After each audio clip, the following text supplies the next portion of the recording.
Alrighty, YouTube, welcome back. Last time we finished up the 3-liter Mercruiser boat engine for Rat10 here, which turned out incredible. I still can't believe how much I actually like the blue color on this engine. And then when I have time to mirror polish the valve cover as well, having this thing sit beside it is just gonna look crazy. But that's for the future. If you've been paying attention, you might be starting to see a theme here. We now have the engine, basically brand new, looking brand new at least. We have the Dana44 independent rear suspension, looking incredible. Whole back half of the truck looks brand new. And by process of elimination, that only leaves one part of the truck, which looks absolutely disgusting. The front half of the frame is one of them, and then the transmission also doesn't look very great. So what do you say we change that today?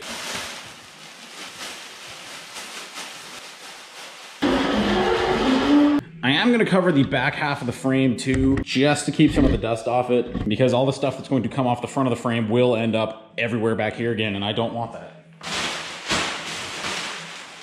Alright, good enough. I'm going to start with just organizing a bit of this, like getting the wiring and stuff out of the way. To be brutally honest, the wiring isn't really going to get touched, so the old junk harness is just going to get thrown back in. Whatever.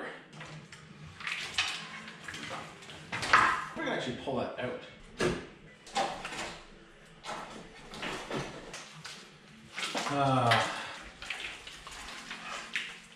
Okay, that'll be fine. Okay, I'm gonna take the steering shaft out as well, just to have some more space here. Steering shaft is a custom piece my dad and I made up. It uses, I think, the stock S10 shaft with a Jeep or an Astro shaft. I have 2 bolts for the telescopic, so it actually stays really solid. Beautiful. Everything's a tie bar, right?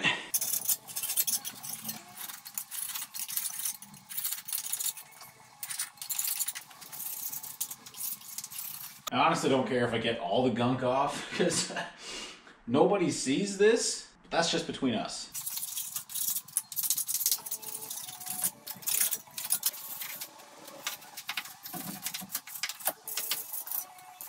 In a perfect world, I'd take the steering box out and the steering off, but this isn't perfect.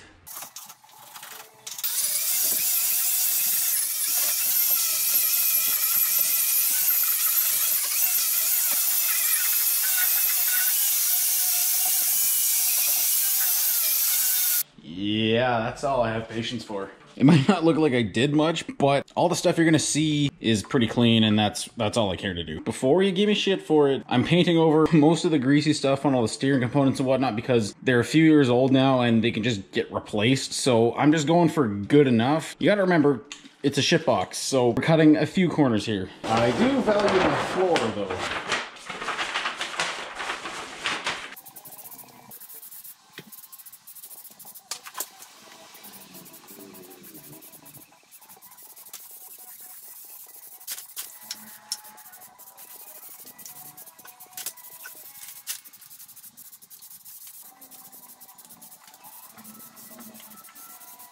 All right, that's pretty good. I'm gonna let that dry and give it another coat. All right, that's looking pretty good. I'm gonna get that trans cross member out of there so I can get that done by itself. And then along with that, I also have the motor mounts to paint. And I think that's it, actually.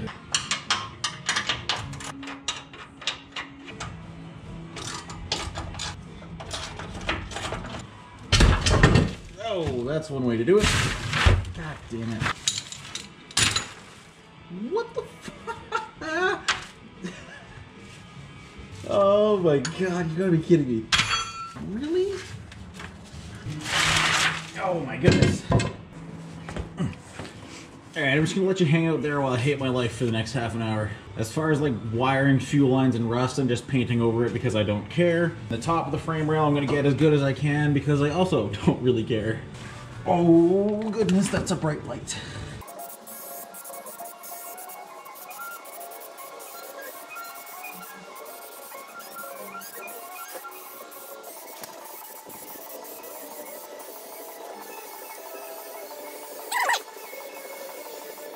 Yep, I think that's good. Alrighty. The frame's all clean and painted black. Now there's just a few more things that I need to get cleaned up and we'll be good to go.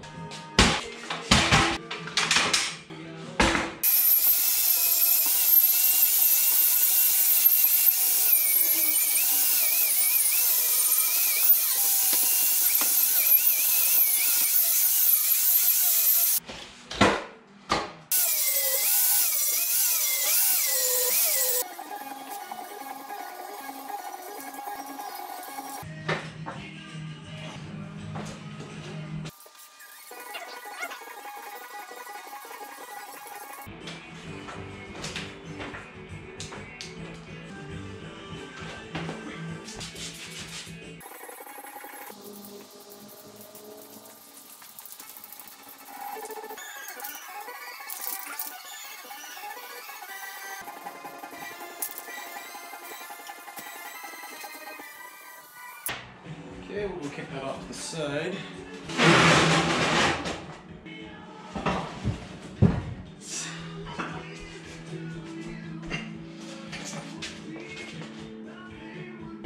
Oh, this weighs a lot. Apart from cleaning this transmission, it also has a bushing in here that needs changed, and I need to do the new seal. I'm hoping I can just get the bushing out from here like this. It does look like it will. Maybe. If I can stress it enough to break it and then get it out without taking the trans apart. Ooh. Yeah, this is not a great idea.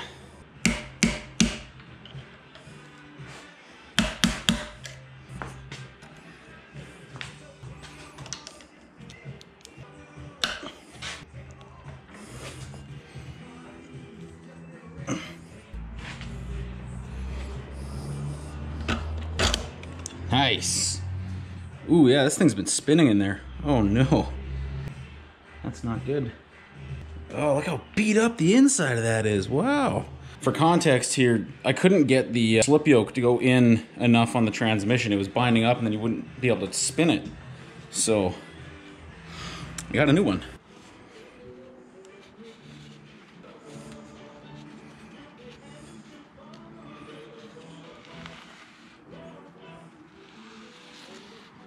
That brand new SKF part.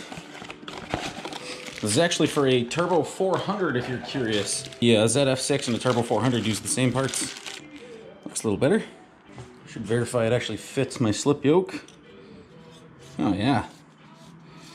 I guess I should have shown you this one getting stuck beforehand, but I was excited.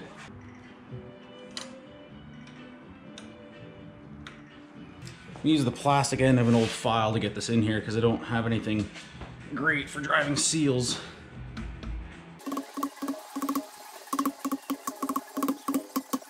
A chunk of aluminum might work actually.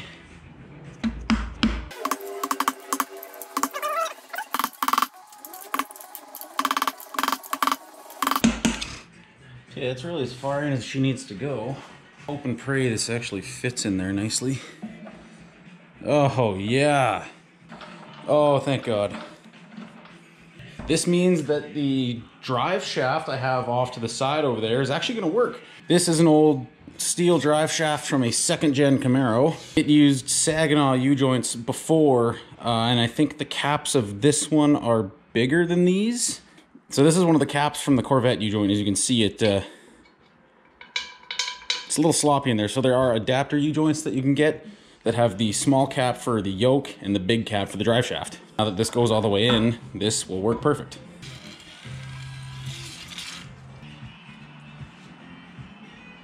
Seal can only go in one way.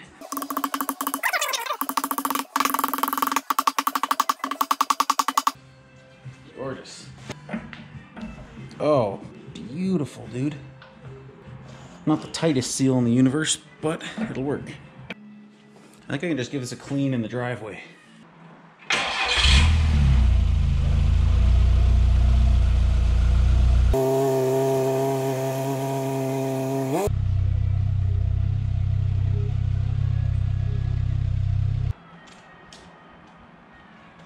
That's my Volkswagen, by the way. I just brought it home after 2 years in storage. I might have to show that in its own video, but for today, that's just my Mark 1 1982 on airlift performance airbags.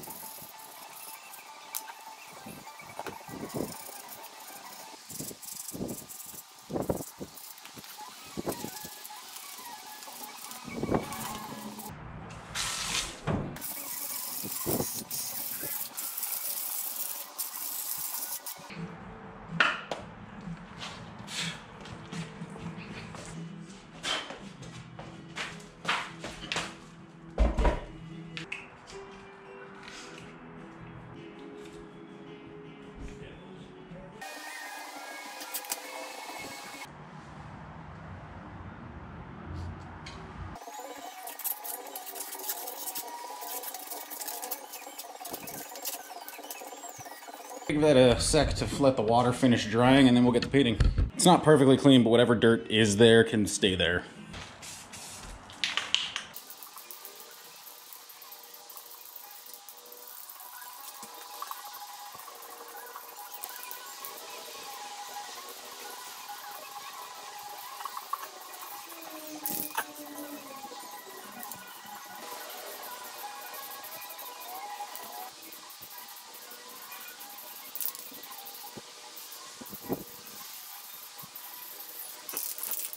I wasn't sure about the black, but man, that looks so good. And with that about does it. That is everything that needs to be painted. A little bit of a boring and lame one today, but it's an important step to keeping Rat 10 looking okay, and now it's all done. Plus, that was the last step before putting all of this together and sticking the drivetrain back in the truck. So I hope you enjoyed watching that one. Stay tuned because the engine and drivetrain part is coming very soon. Thanks for watching.